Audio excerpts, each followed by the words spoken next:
¿Será que el Gran Cañón tiene menos de 450 años? Y prolongaré esto diciendo que el conquistador de fama mundial, Francisco Vázquez de Coronado, parece ser una figura muy cuestionable. Puede ser que los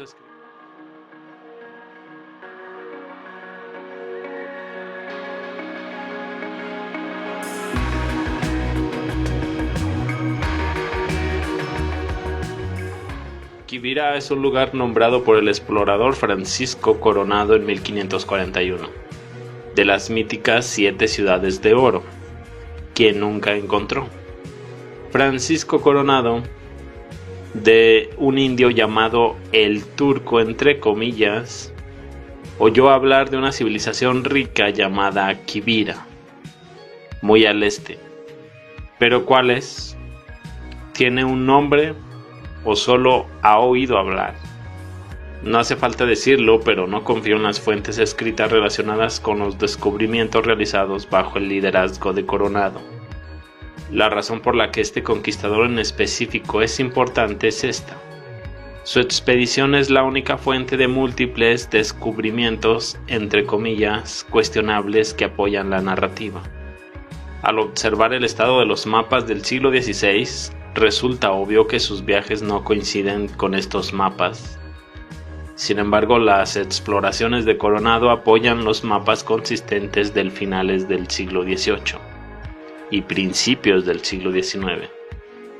Entre uno de sus descubrimientos está el de el Gran Cañón.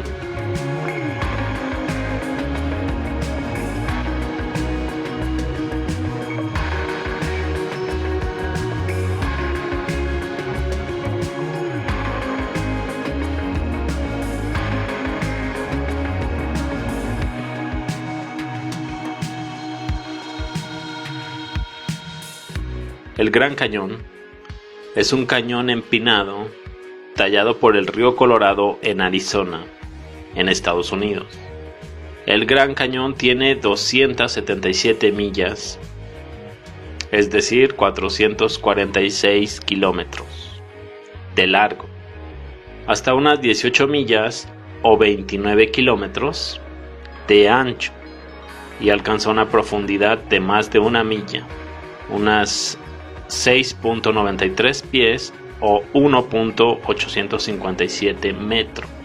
Durante miles de años el área ha estado habitada continuamente por nativos americanos, quienes construyeron asentamientos dentro del cañón y sus numerosas cuevas.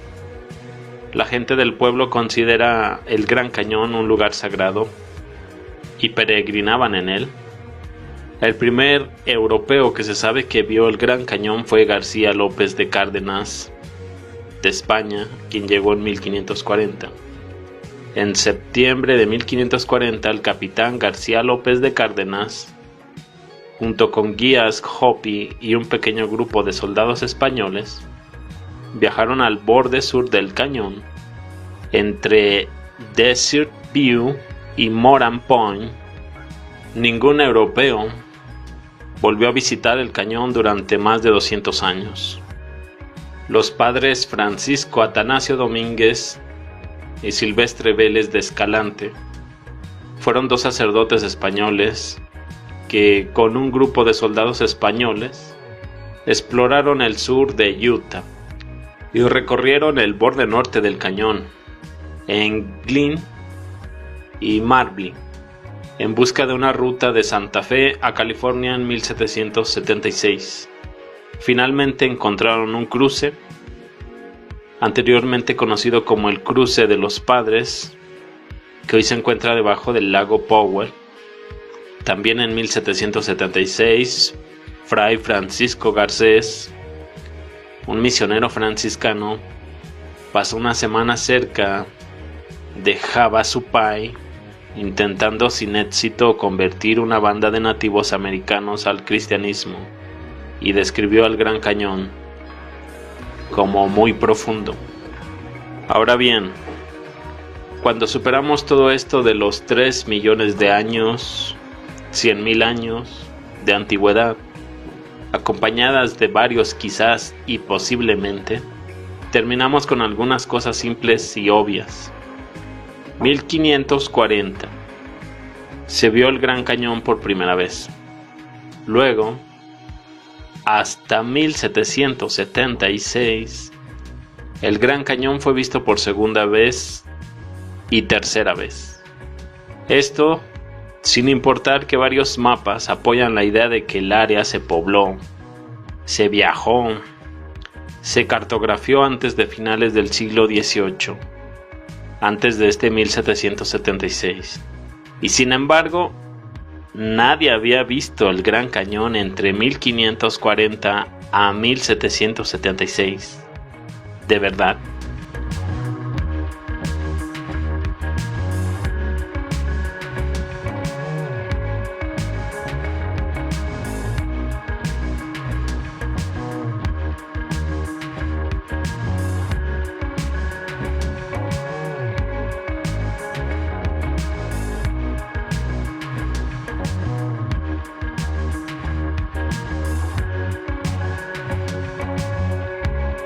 Tenemos una hipótesis también en turno de unos 100 años, que también podrían ser unos 200, y se basa en lo siguiente.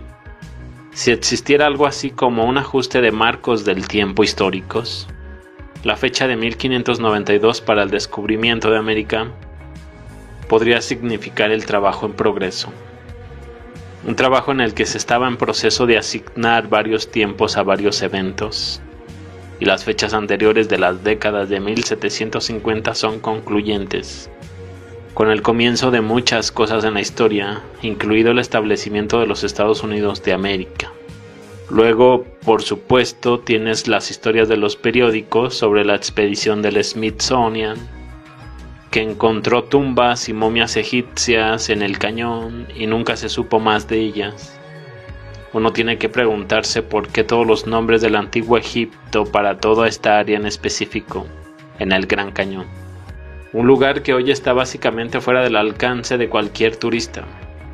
Las personas que intentan entrar en esa área han sido básicamente arrestadas por los servicios del parque. Los nativos locales son los únicos que pueden tener acceso y por lo general no dicen mucho sobre lo que hay allí, aparte de llamarlo el lugar de sus antepasados. El Gran Cañón en muchos niveles es muy extraño. Este mapa de 1931 del Gran Cañón de Juventino Mora muestra exactamente de lo que les hablo. Tenemos la parte derecha repleta de nombres egipcios, hindús, luego vienen los griegos. No me sorprendería en absoluto si el Gran Cañón se formara a partir de uno de los grandes cambios terrestres desde la Edad Media hasta 1812. Esto también me hace pensar en el Himalaya y los Alpes. Más aún, simplemente conectando los puntos sobre la inundación global perdida del periodo. Si hubiera una conexión entre Egipto y el Gran Cañón, tendría sentido que este sería el periodo para cubrirlo todo. Claramente la inundación de 1754 que destruyó el Cairo ha desaparecido de la historia. Quizás en este mismo periodo Herculano fue destruido también. Hay una gran lista de terremotos. Un recordatorio de estos jeroglíficos fonéticos se encontraron en el área del Gran Cañón. Otros han sugerido que usaron fuertes estelares para terraformar. Sobre esta región del Gran Cañón, antiguamente correspondería a Quivira y en parte también a Totonteat, ciudades míticas, de las que por cierto en el libro de Ogilvy hay unas narraciones bastante interesantes que les dejaré para otro video porque es bastante extenso. Ogilvy habla de ciudades en ruinas. Si tenemos en cuenta que su libro es de 1671, se vuelve bastante interesante. Y por cierto, acerca de este hombre Powell, quien utilizó por primera vez el término Gran Cañón, se dice era un hombre del Smithsonian. Otra teoría interesante podría ser que toda esta formación en el Gran Cañón pudiese ser una operación de minería a cielo abierto, que ocurrió antes o después del restablecimiento y recolonización hace unos 300 años, que por cierto todavía hacemos operaciones mineras como estas, y los resultados siguen siendo similares, y a diferencia de nuestras operaciones más pequeñas, esta debió haber sido a gran escala, y quizás ocurrió en varias partes, como el desierto del Sahara. Lagos de arena y salada podrían ser los materiales de desecho y productos del despojo de la tierra. El desierto de Karakum en Asia, al igual que las copas planas de los antiguos árboles del gran mundo que fueron talados. Esto quizás fue una gran operación minera. Piensa en excavadoras como las modernas, pero a una escala mucho más grandes. De esa forma estas no serían formaciones naturales, sino el resultado de tala de grandes árboles, de un mundo gigante y la extracción de la tierra en busca de recursos. Pero la pregunta es, ¿para qué estaban usando todos estos recursos?